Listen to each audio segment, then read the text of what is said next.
The views, thoughts, and opinions expressed in the podcast belong solely to the hosts and not the host's past, present, or future employers.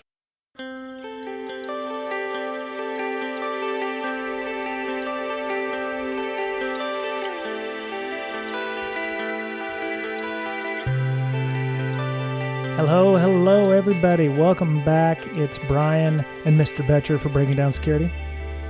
Hello. Let me see. Has this been the first live show since the world fell upside down?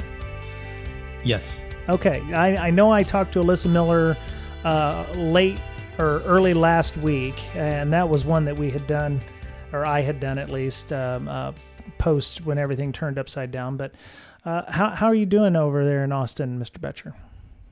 Oh, we're all huddled up. All the kids are home from school, and we're doing the homeschooling thing. It's kind of tough. Yeah. You know? Yeah. So I've listened to Defensive Security, and there's a numerous amounts of podcasts and articles out there about, here's the new paradigm, the new normal, working from home. Did your company already have things in place to be able to do remote work? Yes, for the most part. Okay. Most of my team works from home anyway. Right. So it wasn't that big a deal for that team, but yeah, some businesses, like if you're in the healthcare field or you're in banking, I mean, those are critical. So yeah, I don't know. Yeah. Most people I know are working. They're just working from home, or they're, working in doctor's offices, pharmacies, and things like that, grocery stores. Yeah. And I don't know if we've ever disclosed it, but your wife is a pharmacist, so she's still on the front lines, and so to speak, on getting things out there. My sister is a radiology tech working in an ER in Springfield, Missouri. So she's on the front lines, and she's telling me things every day about, the emergency rooms are usually full, and they're no longer full. And she's like, the only time they get full is when somebody decides they want to bring their whole family in because they've had a cough or something like that, of an overabundance of a caution. And it's interesting. I mean, for us introverts, it's fine, but for folks who are used to being in an office or what have you, it's kind of painful. I can imagine. Yeah. Yeah. It hasn't hit my area yet. I think there's 6 people in my county that are confirmed with it. One person in my town. So we haven't even started here. Yeah. Yeah. Let's bring our interview in this week. She was on last year, but she's so engaging and fun. We thought we'd bring her back in. Tanya Janca, welcome back. Hi. Hey. Now you're up in the great, the great north. Well, not really far north. You're over in Canada, just a few hours north of me. But how are things for y'all up there in the land of Canada? So I actually am I moved. What? So I live on Vancouver Island now. Oh. So I used to live closer to the East Coast, and now I'm right on the West Coast. Right. And we are just above Seattle. And things are going interestingly. We only had 2 cases, and they were quarantined, and everything was going fine. And then a few weeks ago, when Seattle closed everything, a whole bunch of them got on a boat and came here. And now we have huge outbreaks happening since that, all stemming directly from that. Yeah. I'm very sorry. So, I know. And we're the retirement capital of Canada. So our average age is something like 45 or 50. So almost everyone is elderly here on the island. So we're doing all the super careful things that we're supposed to do. Everyone's being well behaved, or almost everyone. So we're hoping, to flatten that curve and all of that. But we will see in the next couple of weeks just how much that spreads, because I don't think anyone had any idea that, that we had guests from Seattle. And yeah. I'm so sorry. Feel free to have them swim back or something if you feel free to deport them. I don't know. Apparently they just came for the weekend, ate in our restaurants, a couple of restaurants, and then went to a whole bunch of bars and shared drinks with people. Because of course they did. Yeah. God. Yeah. So they went and partied at like 3 different bars, 2 different restaurants that we can trace like all the things from there. But that seems to I mean, if we can isolate from there, that's good. We've been alerting people and stuff. That's cool. Yeah. Everything that I've been in sequestration here. I think the weekend we did our episode with Dave Kennedy back, the first weekend in March was the first week where we were working from home. So I'm in week 5 of our stay at home, stay safe initiative that the governor's gotten.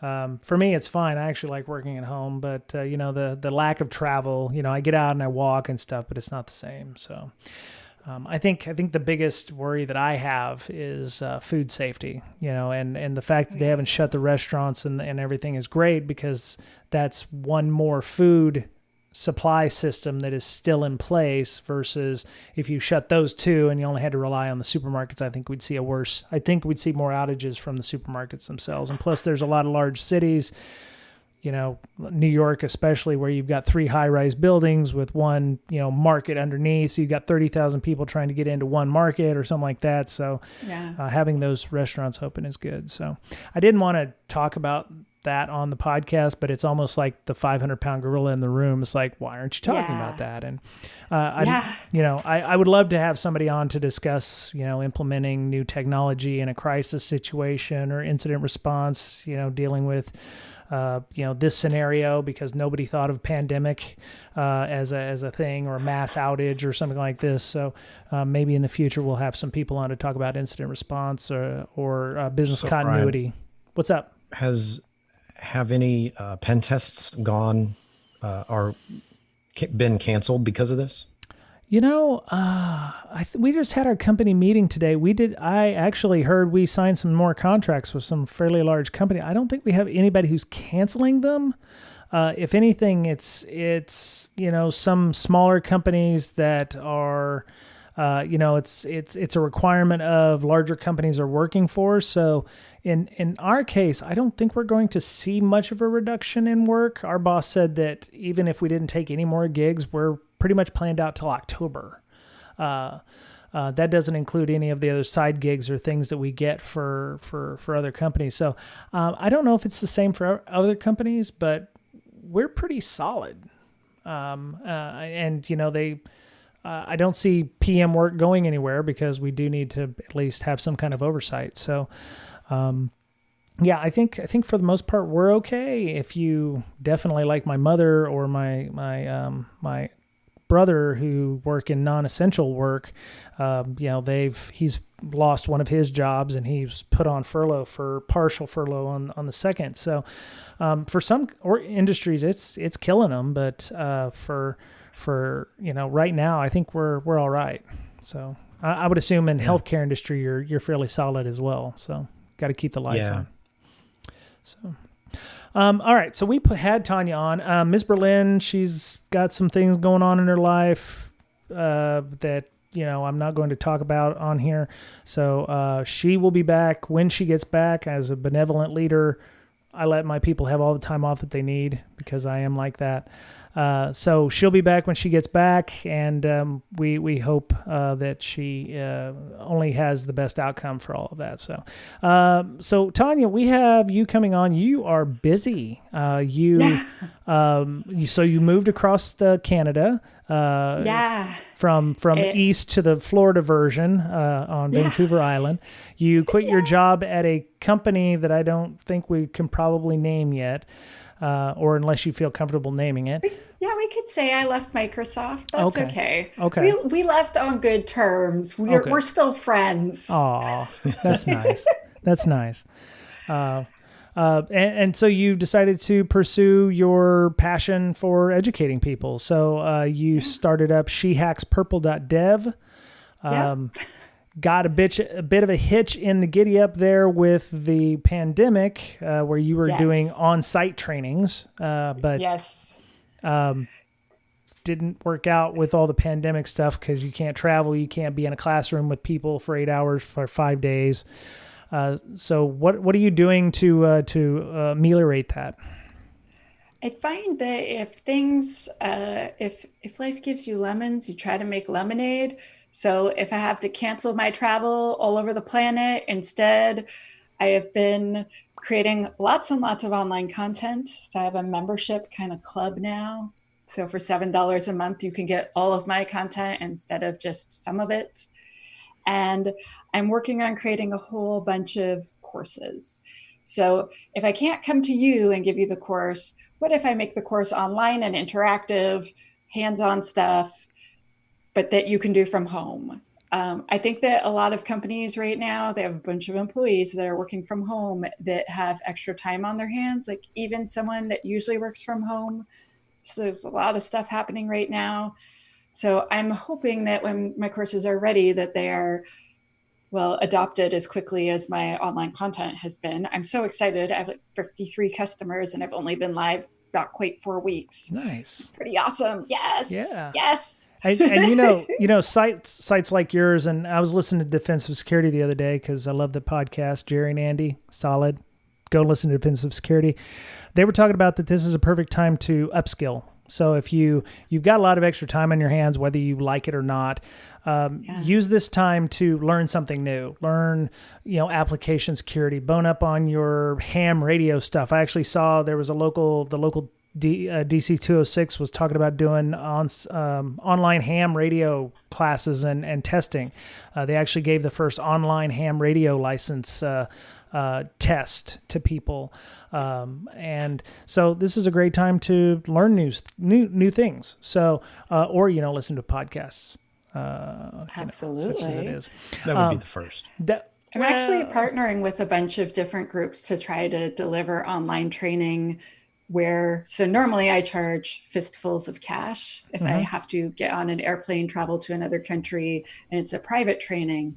But if we open it up on the internet, you could have 100 or 200 or 300 people. And then instead you can charge much, much, much less money. Right. So I just negotiated one today, and we're going to try to get a whole bunch of them so that people could join in an interactive training for maybe $20. Nice. Which, I think might be really cool. I hope so. I mean, we'll see. If people sign up, I'll just keep giving lots of training. Like if I can pay my mortgage, I'm a very happy person. And I now have 2 part-time employees, so I want to make sure I pay them. Right. But I think that we could adjust things in a way so that we could be way, way, way more inclusive. Just the same as there's all these people where they work at a place and they're the only AppSec person. And they don't have a team and a big budget and all of these things. Like the idea of being able to reach everyone, because when something costs $20 or $30, that means that everyone can actually do it. Right. Yep. Yeah. And, it's still fairly expensive for some of those other web application pen test courses. So, it's good to get these. And, this is exactly how, Pen Tester Academy started. Vivek Ramachandran had a bunch of videos. He put them on YouTube. He started charging people for them, and now he's got a whole bunch going on. He's a big deal too. So you're working the AppSec and DevOps side, right, or the DevSecOps side on this, and also some cloud security, because I might not work for Azure anymore, but I can still like it a lot. Cool. Okay. So I'm sorry, it is coming off as an advertisement, but that's okay because I think people need to understand this and be educated. But we're going to give you some content this week too.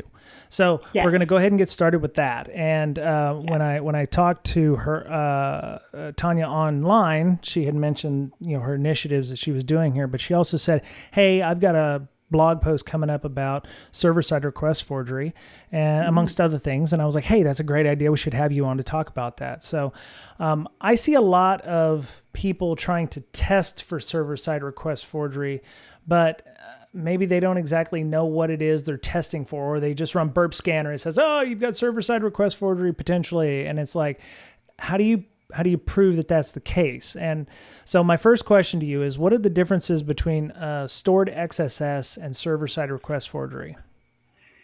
Okay, so stored XSS is where someone somehow has put a cross-site scripting attack inside your database. And then me or someone else, unsuspecting user, comes along and does something that calls, that ends up being a call to the database, which is a totally legit call. But then what comes back is a cross-site scripting attack, and then it happens against you, it executes in your browser, and then the user is very disappointed and has a bad day. Mm-hmm. But server-side request forgery is more along the lines of, so someone manipulates the call, like the URL parameters usually, to your app. So let's say you have a URL parameter that would go to like another part of your app, let's say, but they replace it with something else. Let's say they replace it with an API call because they happen to know there is an API back there because they've proxied your app. And they're like, oh, I'm going to try to call this API and talk to it. If they are able to issue instructions on behalf of your web server or to your web server, so let's say they send it to your web server calls the API, or it calls the other app, or it goes into your file system, that's server-side request forgery. So it's acting like it is your server and making requests on behalf of it. So sending instructions. Okay. Yeah. So this actually sounds closer to something like a CSRF attack, where something is being done on your behalf by another system. What's the prerequisites for having server-side request forgery? Is it a configuration issue? Is it having certain types of technology makes it easier? How does that work? Okay, basically, I am a firm believer that we should not put anything that is important whatsoever in our URL parameters or in a hidden field because that is not hidden from bad people. And so basically, if we do really awesome input validation, so validation, not sanitization. So, oh, that's not what we were looking for. No, thanks. I have this wait list. You're not on it. Bye-bye. If we just do that for everything, then we will have very, very few vulnerabilities in our future. If every single programmer knew how to do good input validation, and input validation can be done on URL parameters as well. So like you can make a wait list of all the different URLs that are allowed. And so when you get the things that are in the parameter, and you would normally append it, instead you check, oh, is this on this list of approved stuff? No, it's not. Sorry. Bad request. I don't understand. What were you asking for? And you just send it back to the attacker of, no. If we did that, everyone would be fine. Basically, like those are the main things. Like if your app calls out to another site, so if your app calls to another site, again, that should be a whitelist. Right. So if your app calls an API, that API needs to be on a list of APIs that are okay, or URLs that are okay. The same with, I have a list of things, but it's usually a lot less about configuration and more about just making sure that the input that you get from your users, or your like automated attack users, is what you're actually looking for. But one configuration thing would be to make sure that you disable URL schemas that you're not using. So for instance, like, you know how people would be able to just put FTP in the URL address instead of HTTP, and then it would just do FTP stuff for you. Turn all of that off, right? Like if your app's not supposed to do it. And just the same with if there are HTTP methods or verbs. A lot of people call them verbs. So usually people use get and put, right? And sometimes they'll use delete or other things, but disable every other thing. Like anything that you're not using, disable all of those things. If you do those things, like you're pretty good. Also, definitely should do security testing.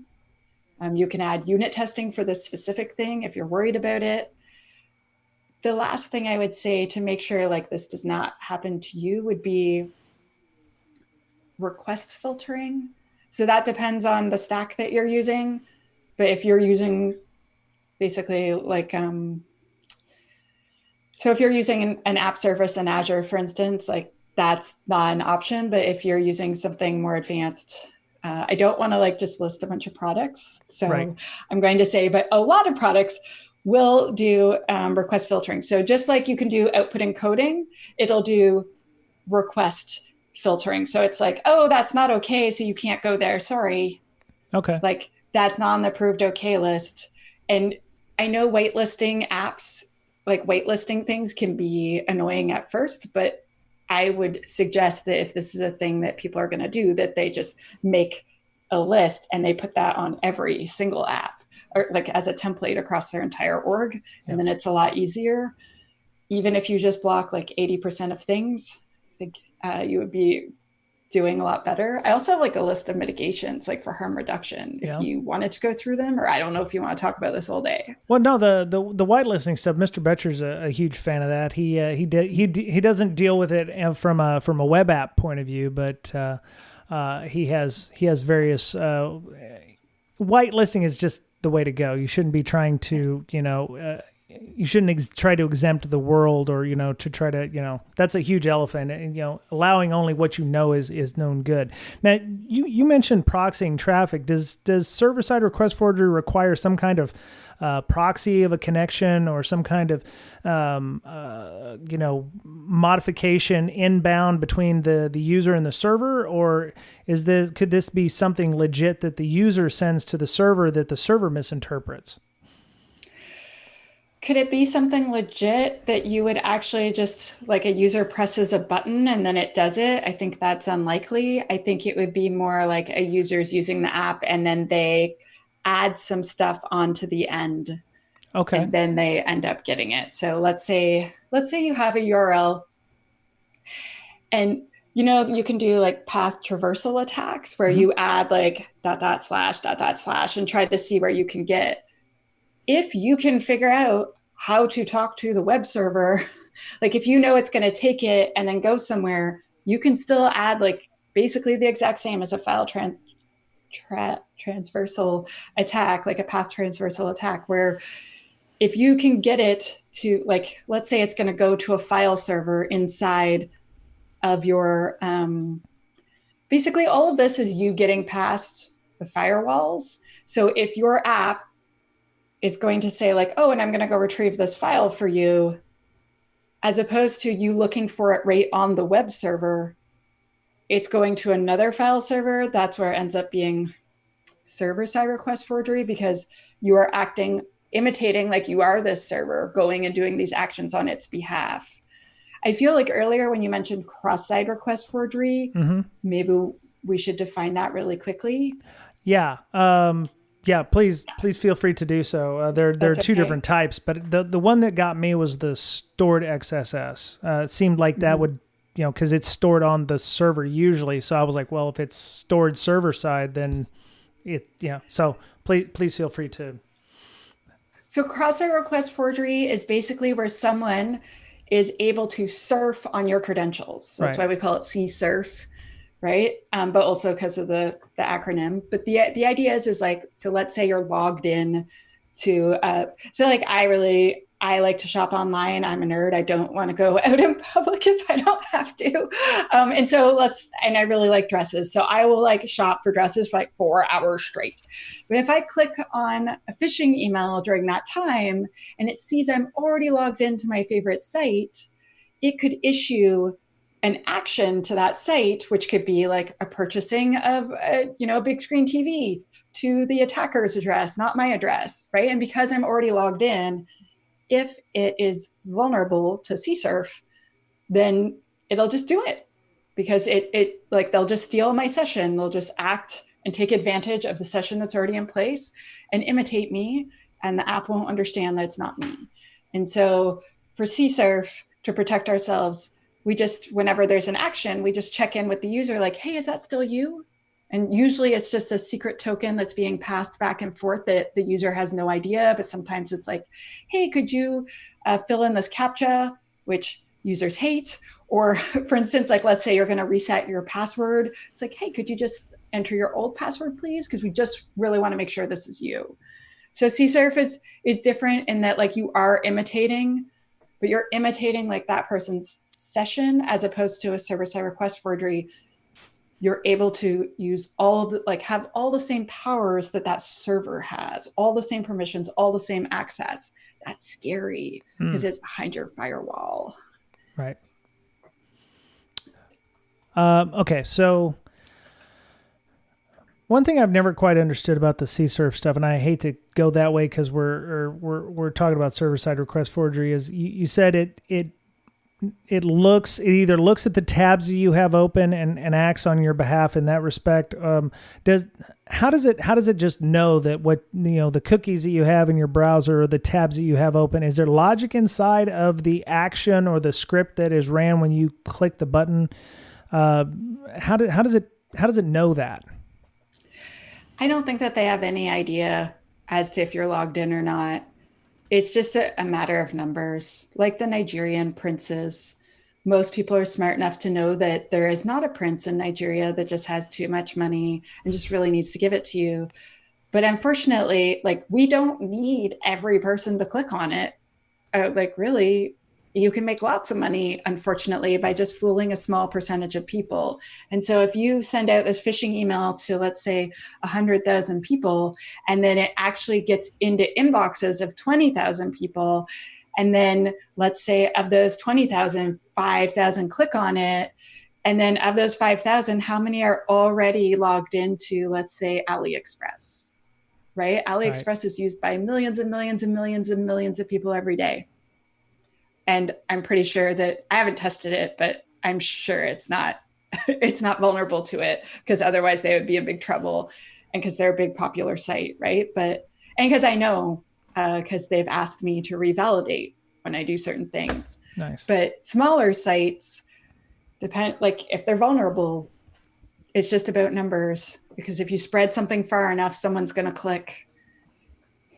I used to work somewhere once, and I was trying to talk them into something, and I sent them this email and I said, click on this link. You've won an iPod. And they're like, Tanya, we know you're from the security team. And I was like, I know, but we have 20,000 employees and one of them will click it. So you click my example, because you know at least one of them will for sure click it. Oh, yeah. And then they saw my proof of concept, and then I convinced them security headers were a good idea. Nice. But the point is like, if you have enough numbers, like big enough numbers, you can still win at those types of attacks. So you mentioned input sanitization. That fixes apparently everything from cross-site scripting to SQL injection to server-side request forgery. This would be sanitization coming back from the server, though, right? Not necessarily from the client going. So SQL injection is fixed by usually input going from the user to the server. You actually now have to look at the traffic coming back from the server to the user. Mm-hmm. So in reverse, so ingress and egress in this case. Input validation needs to be done on the server side, because as someone who owns multiple web proxies, that is so easy to get past if it's in your JavaScript, if it's on the client side. Like, maybe you want to put a little bit in your JavaScript just so that you can save some time, so you don't have to go back to the server so much. But it's so simple to get around, right? So you need to do that input or that validation on the server side always. And yes, if you are going to use that input and then go to another page, or basically if you're going to make a decision with something that came from the user, you got to do whitelisting. How to do whitelisting decision-making, not blacklisting decision-making. OWASP has taught me that time and time again. Right. So I've been working with customers and clients, and we had an engagement, and I won't mention the customer, but they said, you have server-side request forgery. I said, you have server-side request forgery. And they're like, oh, that's okay. We have content security policy, and we have the cores and the CSRF flags in place. And I blinked a few times, and I was like, okay, great. Appreciate that. Can you tell me why I blinked and said, oh, great, appreciate that? Because those don't have anything to do with blocking server-side request forgery. Those are important.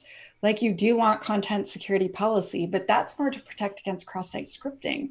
And cross-site scripting is definitely very prevalent in lots of apps. It's really easy to accidentally make that mistake. So having server-side request forgery, having your content security policy header set up really strict setting your cores, your cross-site origin, like resource sharing, like setting a predetermined list. Like I accept scripts from here, here, and here. And if it's not from one of those places, I'm not running it, period.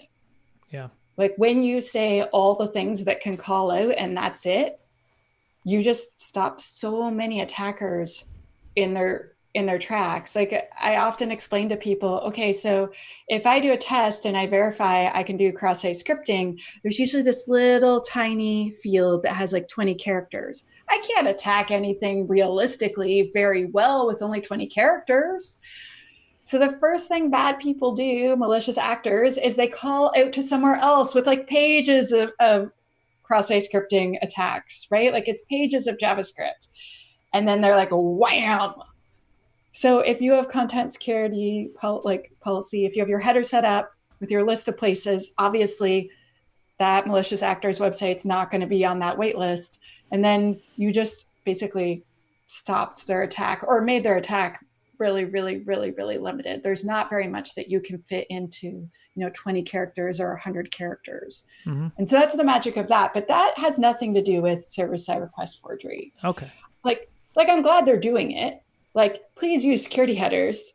It will never discourage people from using security headers. But instead, if they wanted to, we already talked about defenses, but if they wanted to reduce the harm, if something does happen, apply least privilege to your web server, right?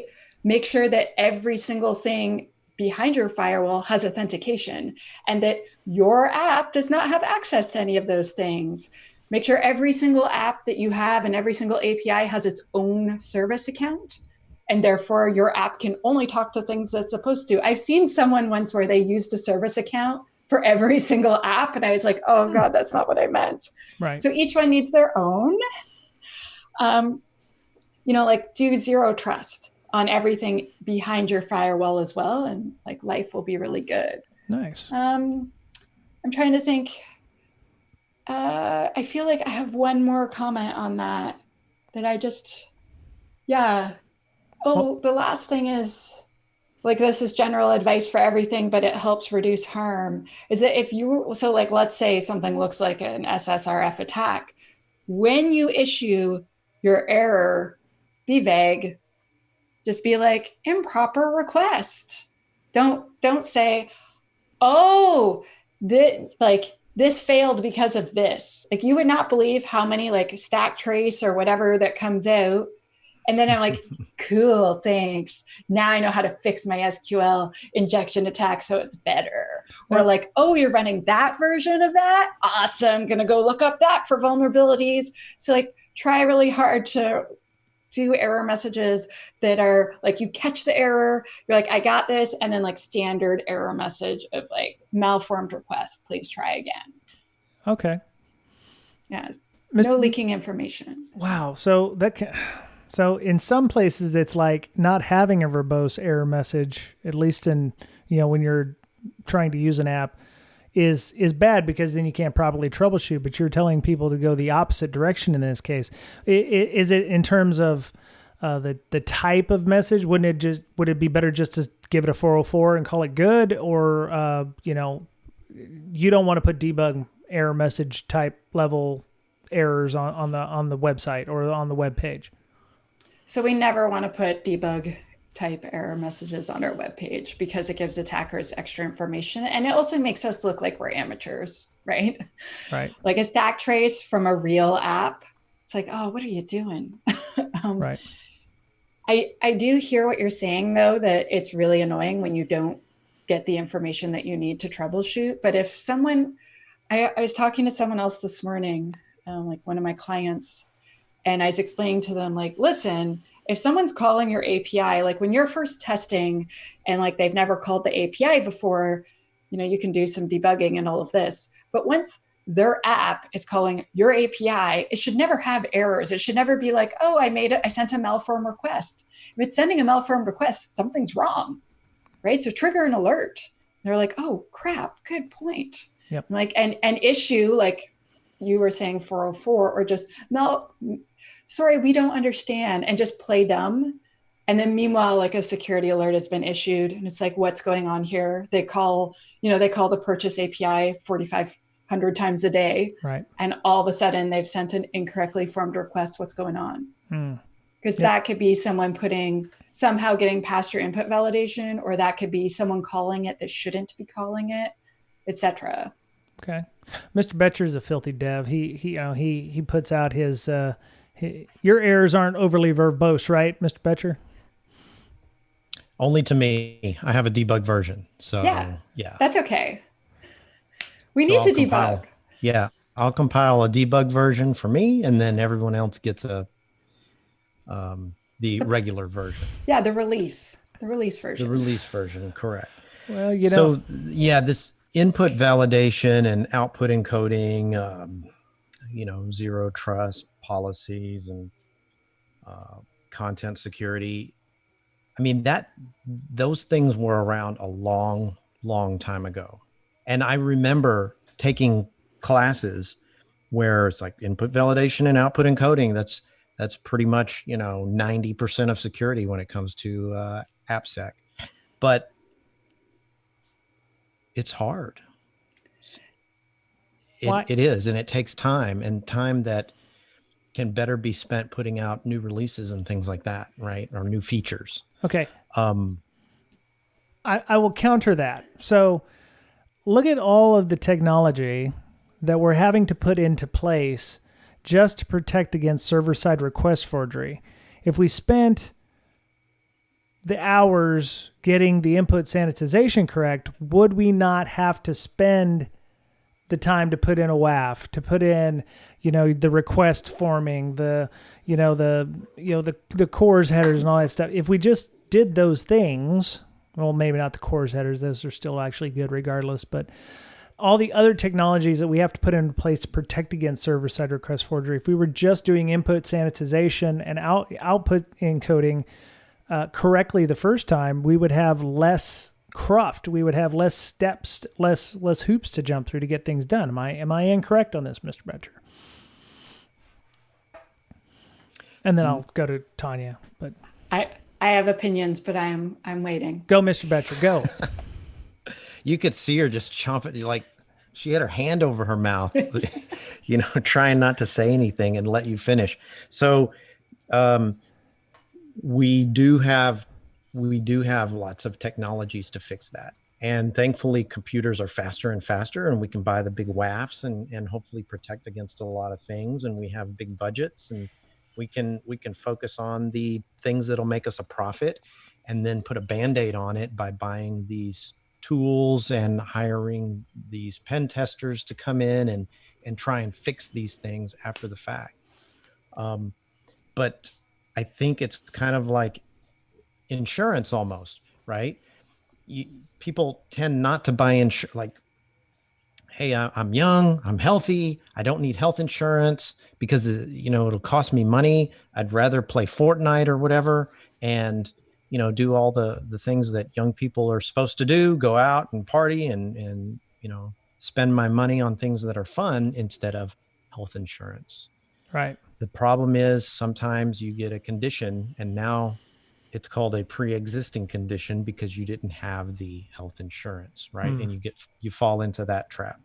So it's kind of like that. Okay. All right. Tanya, go ahead. So I believe in defense in depth and having multiple layers of defenses in case someone gets through one. And if you can figure out how much it's worth to you to protect something, then you can decide how many layers you can afford versus how much value it holds, and add those two things together to create a plan. And so there's no point in spending $100,000 to protect something that if it gets spilled is, maybe going to cost you $5,000, right? I don't see the purpose in spending that much money to protect things. However, if that thing is wildly insecure and is on your network and public facing, and then someone could use it as a stepping stone to get into your network, then that is another matter, right? And so I try to look at things from like a big picture and then help make plans. So in this case, server-side request forgery, not everyone is able to afford to do all of the things. Like a lot of companies are like, should we spend all of our money on a WAF, or should we do, like a secure coding course for our developers, or we can hire a pen tester to test 2 of our 10 apps. We can only afford one of the 3. And right. I am an educator, so I'm ridiculously biased, but I think secure coding is the number one thing. However, I'm really, really biased. That's why I started my company, is because people kept telling me it was important. So I believe it's important. But if you're going to get a WAF instead of doing like in addition to secure coding, yeah. But if that's like your only defense, it's like, okay, so that gets rid of really, well, with a WAF, basically, either you can set it on not very strict, in which case it will not block very many business requests. You don't need a bunch of engineers watching it. And then it will block non-advanced attacks reliably. Cool. But if you want to have it super, super tight and not block a lot of business requests, that means you need a bunch of really smart engineers to run it. And then it's like, should the smart engineers be doing that? Or should the smart engineers be making sure all the code's secure? Right? And it's about balance and how much money you have to protect things. Like I've met a company that has 4 full-time employees running their WAF, but they also have a bunch of people doing all these other security things because they need a security assurance that is extremely high. So it really depends on what you're up to. That's why we have you on, Tanya. So for that last 3 minutes. So right. What I'm hearing is I have job security, is what you're saying. Yes, that's what I'm hearing. You do. I'm hoping I do too. That reminds me of the so the CFO asks the CEO, well, what if we spend all this money on these employees, training them, and they leave? Right. And so the answer to that from the CEO is, what if we don't spend money on their training and they don't leave? Right. I have totally said that to my boss before when I was asking for training. Like, what if we train you up and then you leave? And I'm like, what if I stay and I don't know what I'm doing? And they're like, you know what you're doing. I'm like, but I could be so much better. Right. That's right. Mr. Betcher, did you have any other questions on server-side request forgery?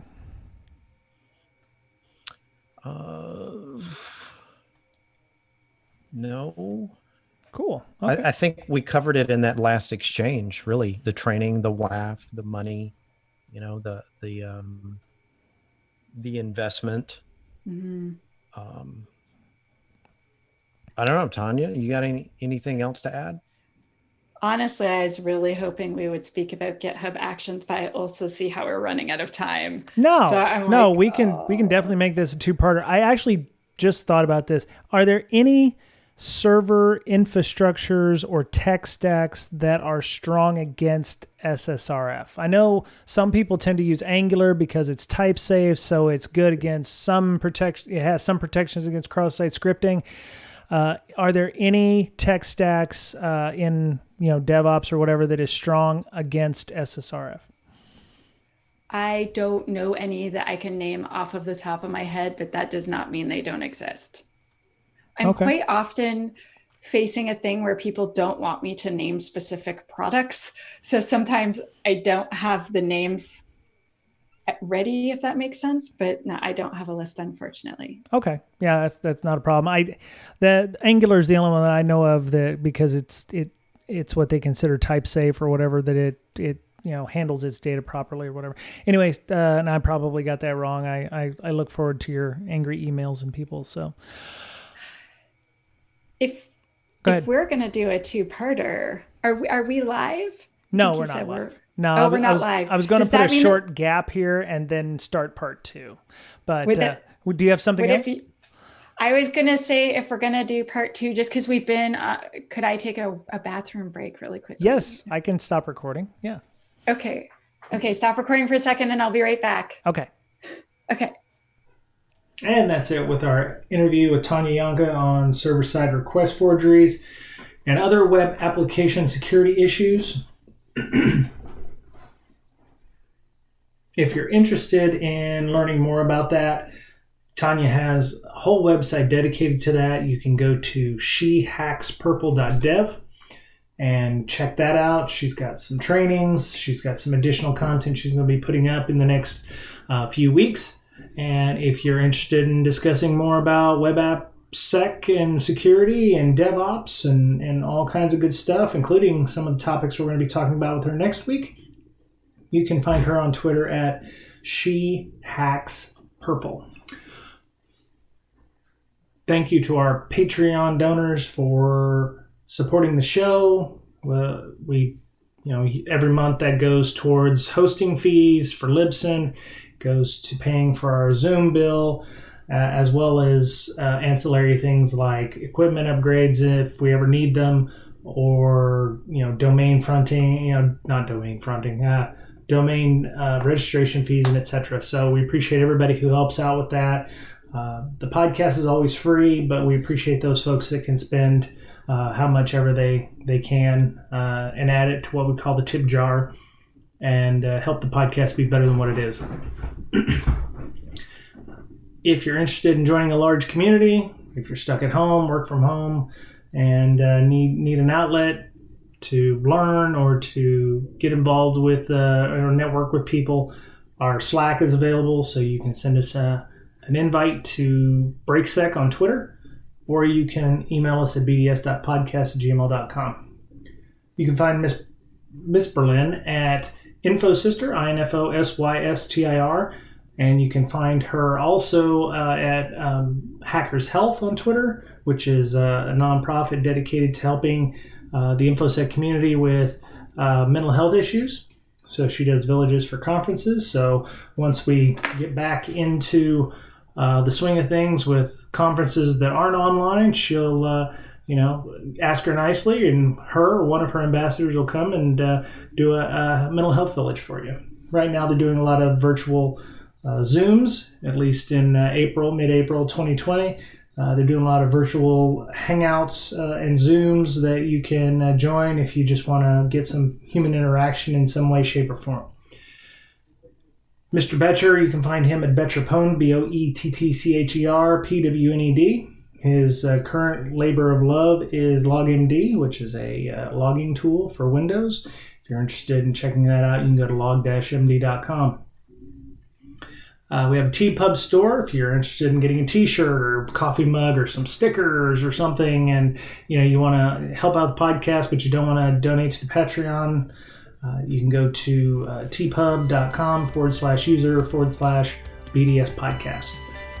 You can check out the full show notes at breakingsecurity.com, BRAKEING security.com. And that was it for this week. Be kind to one another, be safe, be well, distance all your social interactions, take care of yourself, please, because you're the only you have, and we'll talk to you again soon.